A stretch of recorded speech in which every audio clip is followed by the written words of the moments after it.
नमस्कार मित्रांनो, श्री स्वामी समर्थ सर्वांना नमस्कार. आज मी तुम्हाला एक अद्भुत आणि शक्तिशाली उपाय सांगणार आहे, जो तुमच्या जीवनाची दिशा आणि स्थिती दोन्हीही बदलू शकतो. तर मित्रांनो, पूर्ण व्हिडिओ वॉच करा.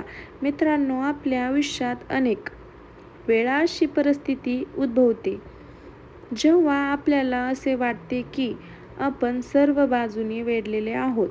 आपल्या प्रगतीचा वाढणारे लोक आपल्याला कार्यक्षेत्रात, आपलेच जे आहेत नातेवाईक किंवा आपले जे शत्रू खूप सारे आहेत, ते आपल्यासाठी इतके अडथळे निर्माण करू शकतात.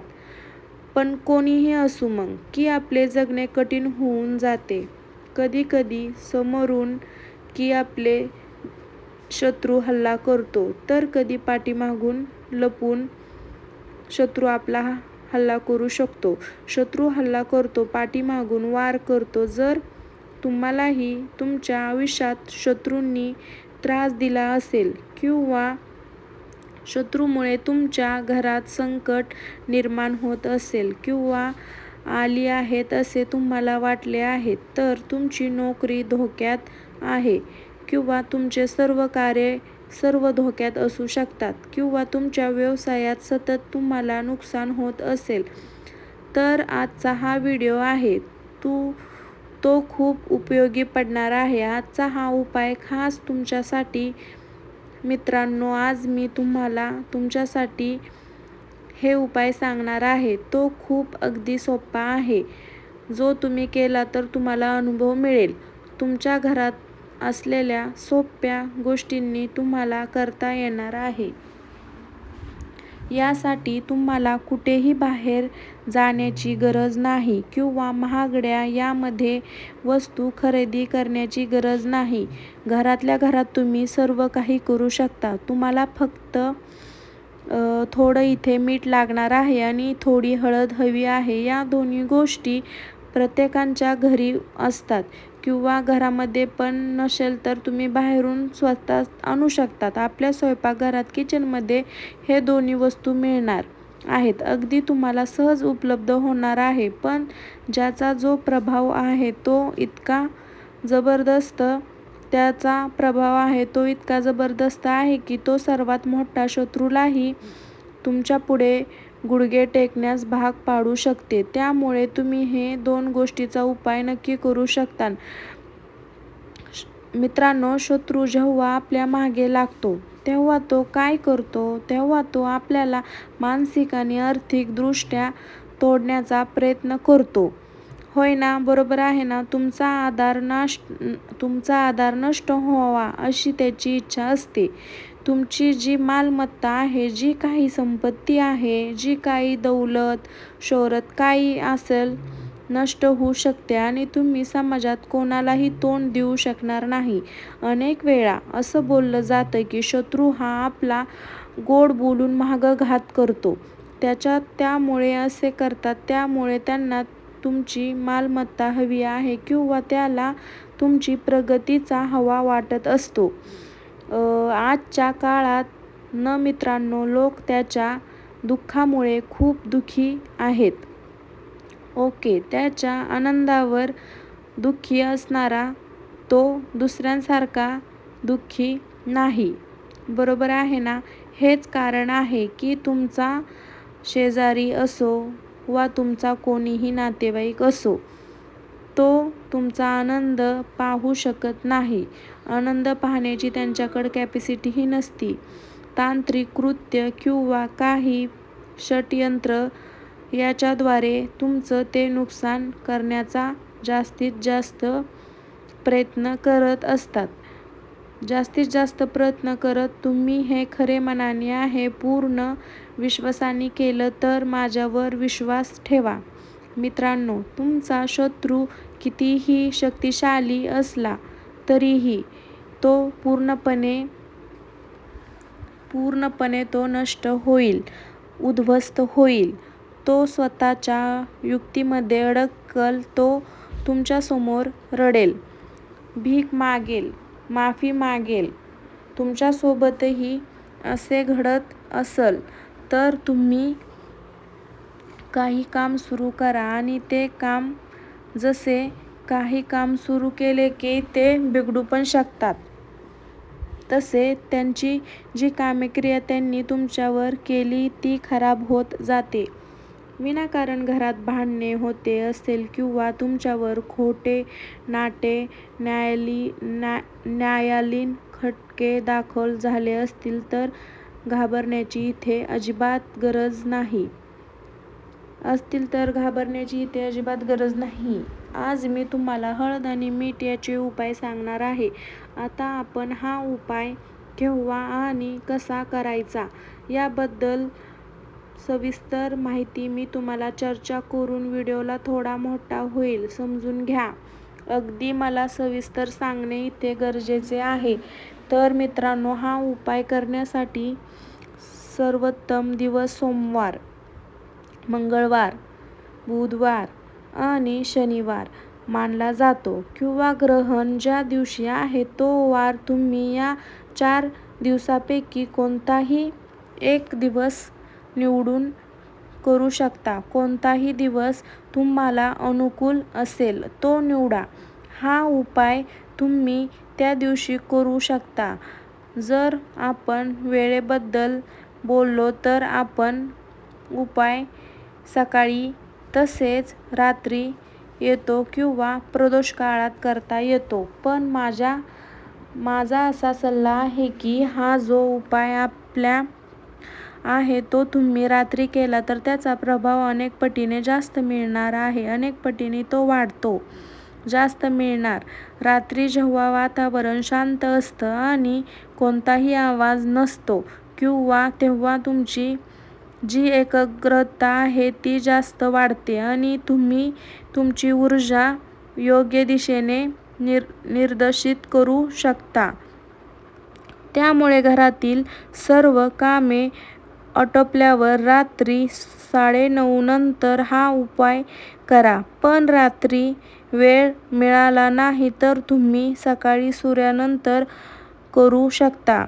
फक्त याकडे लक्ष द्या की उपाय करताना कोणताही तुम्हाला आवडणार नाही किंवा तुमच्याशी कोणी बोलण्याचा प्रयत्न करणार नाही, तुमच्याशी बोलणार नाही याची तुम्हाला खात्री करावी लागेल. ओके, तर हा उपाय तुम्हाला पूर्ण एकांतात आणि गुप्त पद्धतीने करायचा आहे. कारण बघा मित्रांनो, शास्त्रात सांगितलं आहे की जे उपाय गुप्त शास्त्रात सांगितले आहे पद्धतीने केले जातात, गपचूप केले जातात, पद्धतीने केले जातात, त्याचं फळ आपल्याला खूप लवकर मिळते. आता हा उपाय तुम्हाला कसा करायचा याबद्दल बोललेलं तर बघा. प्रथम स्वयंपाकघरात 1 चमचा हळद घ्यायची आहे. 1 चमचा साधे मीठ किंवा जाडे मीठ घ्या. ओके, लक्षात ठेवा की तुम्हाला इथे रॉक मीठ किंवा काळे मीठ घेण्याची गरज नाही. तुम्हाला तेच पांढरे मीठ घ्यायचे आहे जे तुम्ही तुमच्या जेवणात रोज वापरता किंवा जे समुद्री जाड मीठ आहे ते घेऊ शकता. या 2 गोष्टी लक्षात घ्या आणि तुमच्या घरातील अशा खोलीत जा जिथे खूप शांतता असेल, कोणाचेही वावर नसेल, कोणीही त्रास तुम्हाला देणार नाही अशा ठिकाणी जा. तुम्हाला हवे असल्यास तुम्ही तुमचे जिथे देवघर आहे किंवा कोणत्याही स्वच्छ ठिकाणी तुम्ही बसू शकता तिथे जा. तुम्ही बसण्यासाठी कोणतेही आसन वापरू शकता किंवा तुम्ही सोफा किंवा खुर्चीवर सुद्धा बसू. हे जी क्रिया मी सांगत आहे, जो उपाय सांगत आहे तो तुम्ही करू शकता. तुमचा चेहरा जो आहे तो दक्षिण दिशेला असायला पाहिजे. ओके, तंत्रशास्त्रात दक्षिण दिशेला खूप महत्त्व दिले जाते. विशेष जेव्हा आपण आपल्या शत्रूचा नाश करण्यासाठी कोणताही उपाय करतो तेव्हा आता तुमच्या उजव्या हातात म्हणजे की सरळ हातात हळद आणि मीठ दोन्ही एकत्रित घ्यायचं आहे.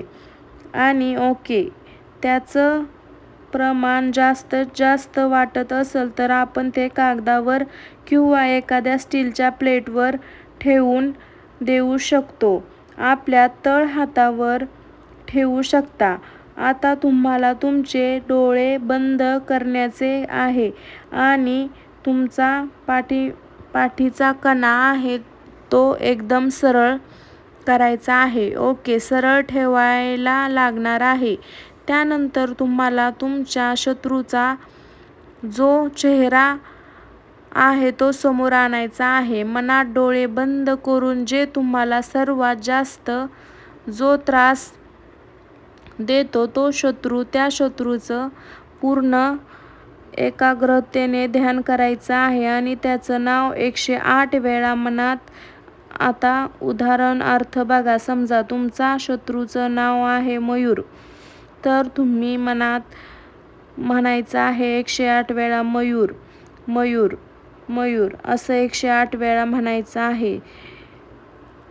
पण मित्रांनो, कधी कधी असं होतं की आपल्या खरा शत्रू कोण आहे हेही आपल्याला माहीत नाही. अनेक वेळा आपले गुप्त शत्रू असतात जे आपल्यासमोर गोड बोलतात पण आपल्याला पाठीमागे वार करतात, आपल्यासाठी खड्डा खणतात. जर तुम्ही अशा लोकांना परिस्थितीत असाल की तुम्हाला शत्रूचं नाव माहीत नाही आहे पण तुमच्या आयुष्यात कोणीतरी विष कालवत आहे, बरोबर आहे ना? विष कालवणारी लोक तर भरपूर असतात. तुम्हाला वाटत असेल तर मित्रांनो, तुम्हालाही कोणाचीही नाव घेण्याची इथे गरज नाही. अशा स्थितीत तुम्ही काय करायचं आहे? सर्व शत्रुनाश सर्व असं बोलत राहायचं आहे. तर हा मंत्राचा 108 वेळा मनात जप करायचा आहे. तर जप केल्याने तर ही गोष्ट तर पूर्ण होतेच. शब्द बोलत असाल तेव्हा तुम्हाला काही काळ सहन करत असलेल्या त्रासाची आठवण ठेवावी लागेल. अपमान झाला होता किंवा तुमचे काही काम बिघडलेले होते तेव्हा ही वेळ तुम्हाला लक्षात ठेवावी आहे. ती जी वेदना आणि ती भावना अनुभवायची आहे. हे सर्व नकारात्मक संपणार आहे, पूर्णपणे नष्ट होणार आहे. हळद मीठ तुमच्या हातात आहे. आणि तुम्हाला माझा उपाय कसा वाटला? आवडला तर माझ्या चॅनलला नक्की सबस्क्राईब करा. स्वामी भक्ती शक्ती ह्या चॅनलला सबस्क्राईब करून बेल आयकॉनची घंटी दाबा आणि लाईक शेअर कमेंट्स नक्की करा. तर भेटू आपण नेक्स्ट ब्लॉगमध्ये. बाय बाय सर्वांना.